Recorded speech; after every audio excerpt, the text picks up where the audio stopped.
यहाँ पे एक व्यक्ति है जो लखीसराय जिला में इनकी एक अलग पहचान है। ये आरटीआई कार्यकर्ता के रूप में जाने जाते हैं। इनका नाम है टुनटुन प्रसाद सिंह। सर, आप बताइए, आप दोनों व्यक्ति अभी यहाँ एक शिक्षा के क्षेत्र से जुड़े हुए हैं, एक समाज के क्षेत्र से जुड़े हुए हैं। क्या प्रशांत किशोर जी का जो पहले एक अभियान चल रहा था, जन सुराज अभियान, अब वह जन सुराज पार्टी बन गई। आप इस पार्टी से, प्रशांत किशोर जी से क्या आशा और क्या उपेक्षा रखते हैं और कितना ये बिहार के लिए सही साबित होगा? देखिए, बिहार को एक तीसरे विकल्प की बहुत दिनों से जरूरत थी।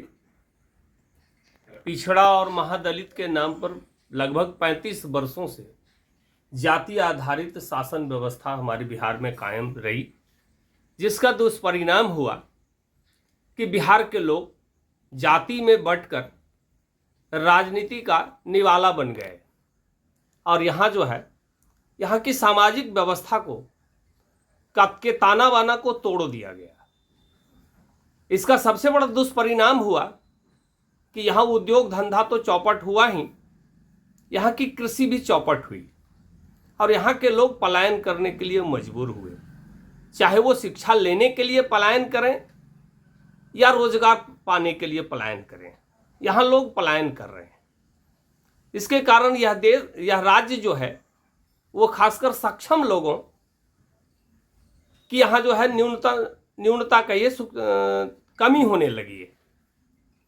अगर प्रशांत किशोर जी जन सुराज पार्टी के माध्यम से जो उन्होंने एक सफल प्रयास शुरू किया है, हम भी उनके संस्थापक सदस्य हैं।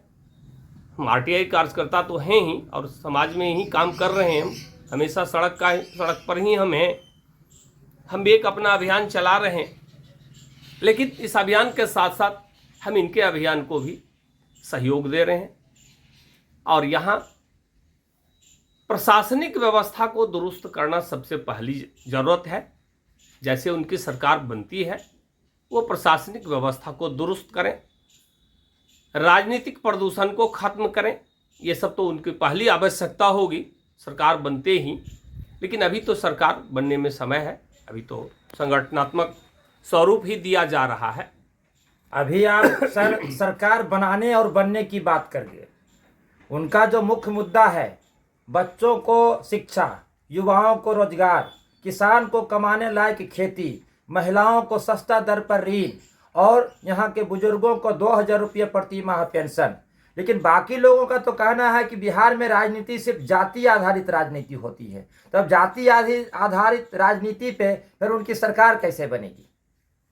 देखिए, कहना लोगों का है। बहुत सारे लोग होते हैं जो लकीर का फकीर होते हैं। लकीर के फकीर वही लोग होते हैं जिनमें बदलाव की आकांक्षा खत्म हो जाती है या बदलाव करने की क्षमता ही खत्म हो जाती है। उसे दूसरी भाषा में कहें तो वो बूढ़ा आदमी भी कहा जाता है, मानसिक बूढ़ा उसको कहें हम। हर समय बदलाव जो है, बदलाव प्रकृति का नियम है, बदलाव होते रहता है और बदलाव होना भी अवश्यंभावी है। मैं इस बात को नहीं मानता हूं कि बिहार में बदलाव नहीं हो सकता है और जाति आधारित पार्टियां ही यहां राज करेगी, यह कहीं कतई संभव नहीं है। यह तो प्रशांत किशोर जी ने, चूंकि वो पहले भी राजनीतिक मैनेजमेंट का काम उन्होंने किया है और वो बखूबी जानते हैं कि बिहार में विकल्प की आवश्यकता है। लोग विकल्प के लिए यहाँ व्याकुल है, लेकिन विकल्प देने वाला कोई नहीं मिल रहा था और उन्होंने बहुत अच्छा अवसर लेके आए हैं और उस अवसर का हम लोग लाभ उठाएं। हम लोग लाभ उठा करके अपनी व्यवस्था को बदलें और बिहार को एक उस बिहार में ले जाएं जो चंद्रगुप्त का बिहार था, जो सम्राट अशोक का बिहार था, जो चाणक्य का बिहार था, एक समृद्ध बिहार। आपने शिक्षा की बात की कि प्रशांत किशोर जी ने शिक्षा का जितना भी कार्यक्रम तो लगभग हमारी सरकारें पहले से भी चला रही है, लेकिन उसमें राजनीतिक और प्रशासनिक इच्छा शक्ति की कमी रही है। ये जितने भी कार्यक्रम हैं वोट बैंक ओरिएंटेड कार्यक्रम है। ये समाज सुधार और राज्य के विकास ओरिएंटेड एक कार्यक्रम नहीं है जो पहले से चल रही है। ये सिर्फ लोगों को बेवकूफ बना करके वोट लेने के लिए है। लेकिन प्रशांत किशोर जी का जो राजनीतिक कॉन्सेप्ट है उसमें है कि राज्य के लोगों और राज्य का समग्र विकास हो।